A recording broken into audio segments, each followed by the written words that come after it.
time no see. It's been a while, so I may be a little bit rusty, but I am coming back with a requested video of the homeschool planner. Now, this is a really cheap way to do a homeschool planner. What I like to do is just use a cheap notebook. Now is a really good time to get them. They're on sale at like Target and Walmart and places like that. And basically you can use a notebook and customize this however you want. So I'm going to show a few different ways, and basically if you have ever had a homeschool planner that has worked perfectly for you, you can just try and replicate that.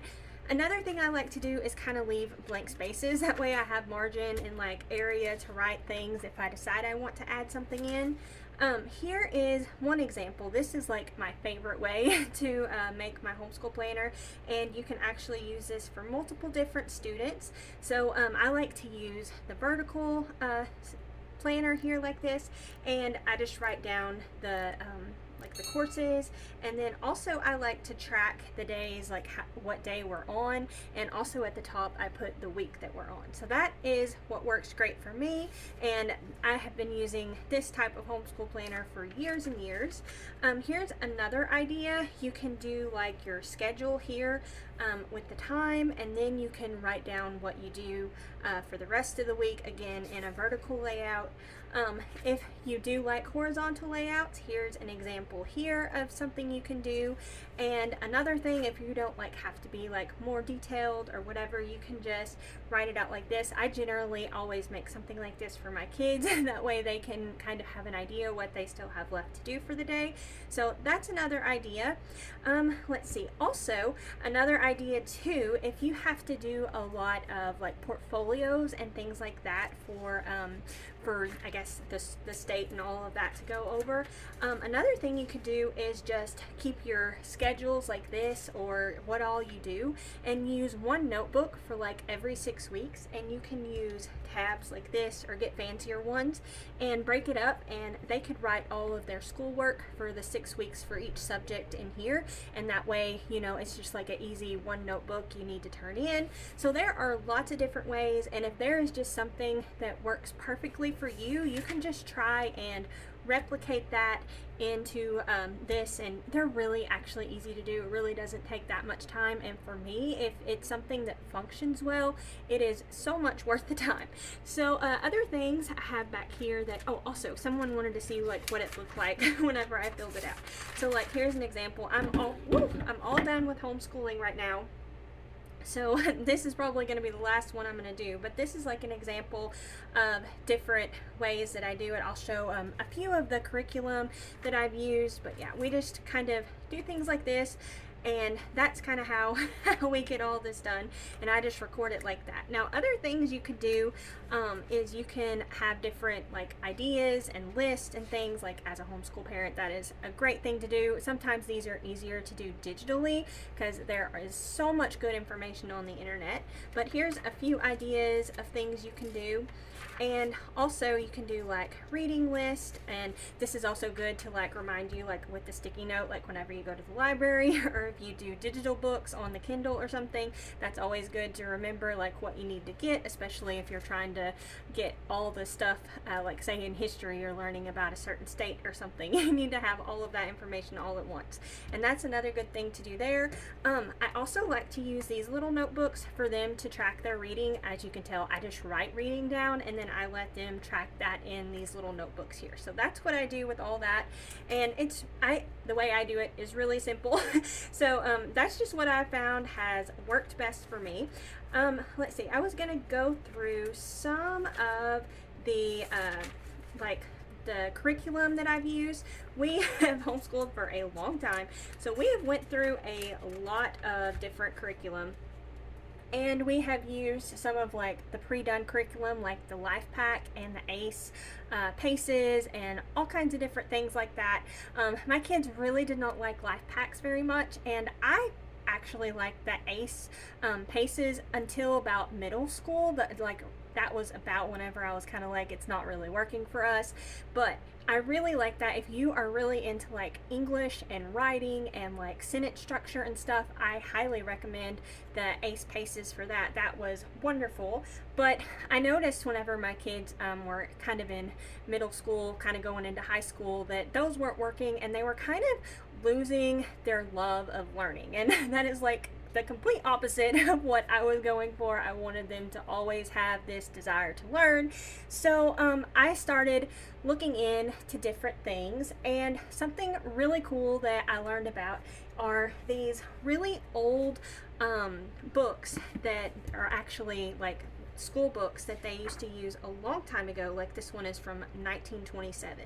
Now, something even cooler about this is you can go on to I think it's Google Reader or something like that, and you can actually download these and you can get them for free. You can print them out. You can see it's kind of smaller here.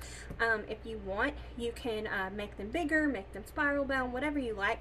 I did not want to put in the effort to that, so I just found these on eBay, and most of these I got for like $10 or under, and they are so good.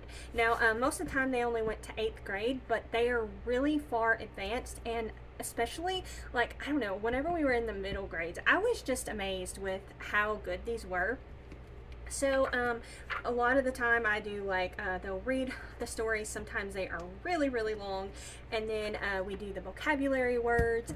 They have like comprehension questions at the end, and then I always have them do a narration, and then I just have them put all of that information. I have one subject for that in a notebook, and that's what they use for the year. Sometimes they fill it up, sometimes they don't, but that is really awesome, and that's like my favorite thing. I have a big collection of these that we have used over the years. And there's several different places you can go. There's like the Robinson curriculum. It's very reading based, so if you have a child that really loves to read, especially classics and things like that, it's really good for that. But there are so many different curriculums.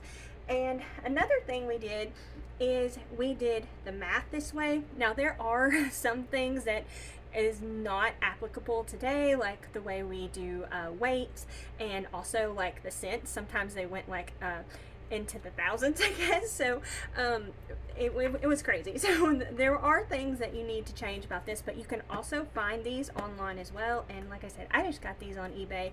But these, the way the math is, to me, it's a lot more like common sense instead of the Common Core. So it's a lot easier, and it's like more practical things too. So another thing I did too, because I wanted to make sure that they had like all the math, you know, everything that they really needed to know in life to help them, we did an applied mathematics, and this just basically covers the basics of all the different things, and it has like a workbook, and I think it has like a teacher thing too, like with the answers and all that you can get. And again, I got this off of eBay for like, I don't know, $10, $20 maybe.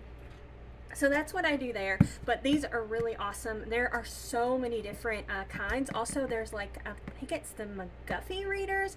That's actually the school books that they had in Little House on the Prairie too. And you can also download those, or you can find those on eBay. I think they are a little bit more expensive, but they are really cool too. It just depends on what your child likes and what works for them. So I'm sure y'all know that as a homeschool parent. Other things, we were learning a lot about America and all this in history. So we have this book that we worked through, and I think I had just found this, I'm trying to remember, secondhand somewhere. And since we were learning about that, I got really lucky. I'm going to only do half of this. At the library, they had a bunch of these. I'll show you more in a minute, but these are actually leather bound books.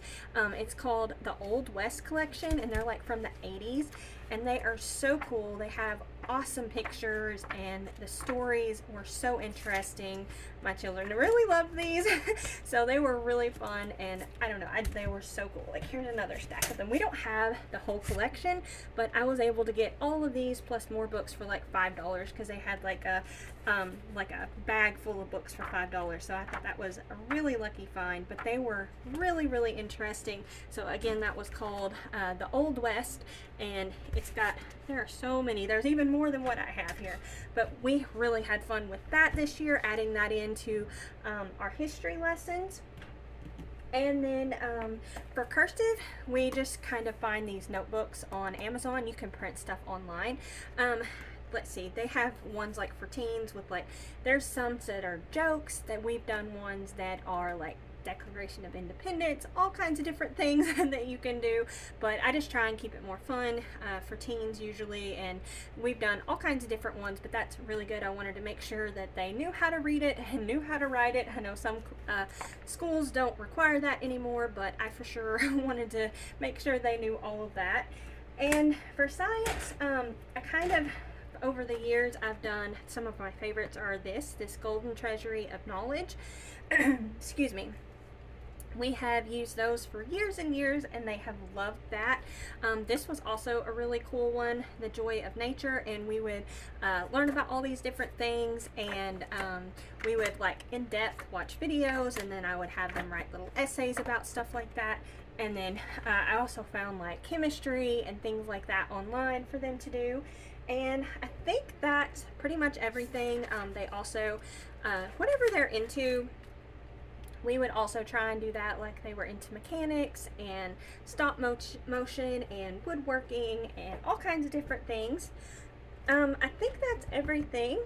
That's everything that I have for right now. I can't think of anything else to add, but if y'all have any questions, I can try and answer that, and I will try and leave links if I can to some of these books and stuff, like the Google documents. And also if you do use some of those paces, there are cards and stuff that you can create yourself, or you can buy them too.